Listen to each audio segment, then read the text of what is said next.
आप समझिए कि हम लोग आज उसका दूसरा पार्ट पढ़ रहे हैं और संजोग से मुझे पढ़ाना था तो मैंने इसको बना के लिया था कि जब भी जरूरत पड़े उसको बताएंगे। आप लोगों में से कुछ लोग था कल।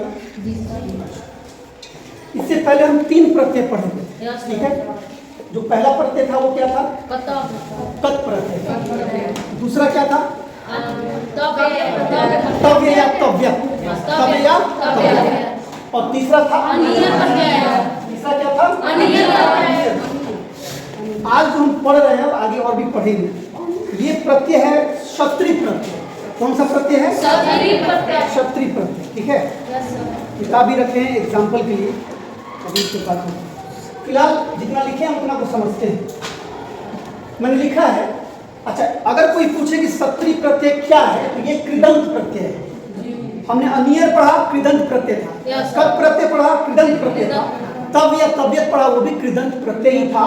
और आपको मैंने बताया था कि प्रत्यय के मुख्यतः 3 भेद होते हैं। पहला है कृदंत प्रत्यय, दूसरा है तद्धित प्रत्यय और तीसरा है, ठीक है। और तद्धित प्रत्यय में मैंने बताया था कि इसमें धातु के साथ हम प्रत्यय जोड़ते हैं, धातु के साथ। और तद्धित प्रत्यय में था कि संज्ञा के साथ जोड़ते हैं। और स्त्री प्रत्यय में था कि पुल्लिंग में कुछ प्रत्यय जोड़ करके उसको स्त्रीलिंग बना।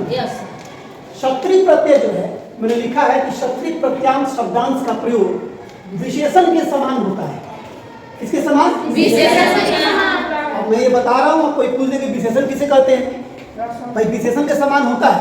विशेषण से क्या समझते हैं? गुड, जो किसी संज्ञा की विशेषता बताता है वो विशेषण है। तो क्षत्रिय प्रत्यय जो है ये धातु के साथ जुड़ करके समझिए उसकी विशेषता बताता है, वो विशेषण की तरह काम करता है। इनके रूप पुल्लिंग में पठक के समान चलते हैं, स्त्रीलिंग में नदी के समान चलते हैं और नपुंसक लिंग में जगत के समान चलते हैं। ये बात दे दिया है इसलिए कि जब संस्कृत का डीप नॉलेज लीजिएगा तो ये पता होना चाहिए था।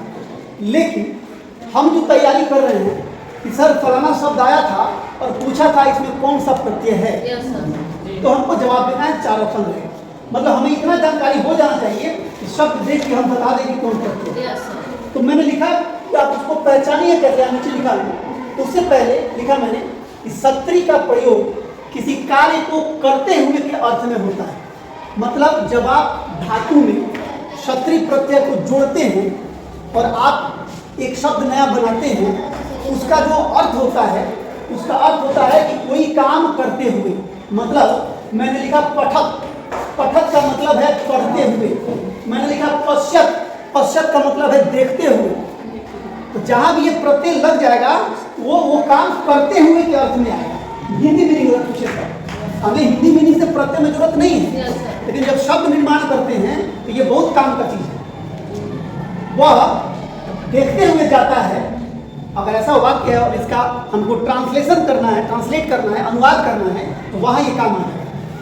पहचानेंगे कैसे? जो आपको मेन जरूरत इसी से है, परीक्षा में यही आएगा। लिखा मैंने क्रिया के अंत में अत, अन या अंति लगा होगा। ये तीनों इसमें लिखा गया है। एक पुल्लिंग रूप है, एक स्त्रीलिंग रूप है और एक नपुंसक लिंग है। और आपको भली भांति पता है कि संस्कृत व्याकरण में लिंग 3 होते हैं।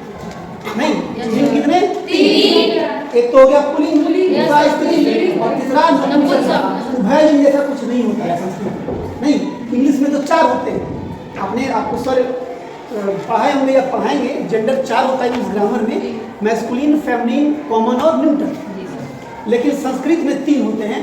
अब देखिए यहाँ पे कैसे वो बनता कैसे। दृश्य एक धातु है। दृश्य का है धातु है। इसमें प्रत्यय जुड़ा क्षत्रिय, तो शब्द बनाया पश्यम या पश्यंती या पश्यत। आपको जो देगा परीक्षा में वो ज्यादातर ये रूप देगा, नपुंसक रूप। लेकिन ये दे दिया तो पहचान गए कि पश्यत में जहां प देखिएगा, समझिए मैंने लिखा यहाँ पे क्रियाकांत में क्या हुआ? अत। पश्यत में अत है ना, गच्छत में अत है ना, पठत में अत है ना। जहां जहां अत दिखा, अत ना बुझाए तो जहां जहां त दिखा, समझिए क्या है? क्षत्रिय प्रत्यय। क्या है?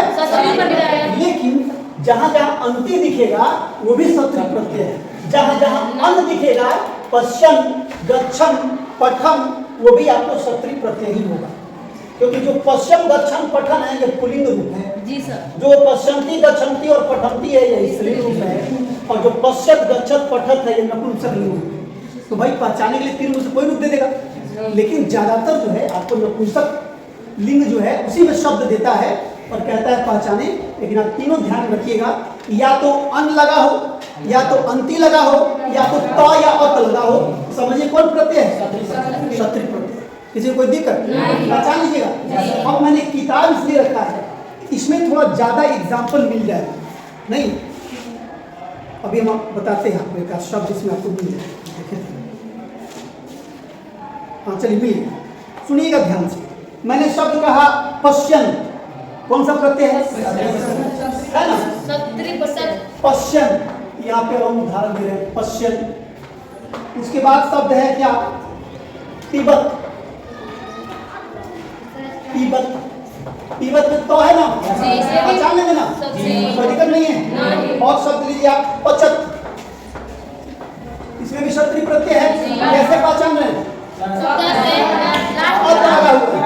अत या त लगा हुआ है, इससे हम पहचान ले रहे हैं, आसानी से पहचान ले रहे हैं। लेकिन अगर ये पश्चन लिखा है, ये पश्चत या पश्चन ना लिखा के पश्यंती रहता तभी क्या होता? पिबंती रहता तभी पश्यंती रहता तभी पहचान लिया। क्योंकि तीन पहले और एक चार प्रत्यय पढ़ लिए और ऐसे करके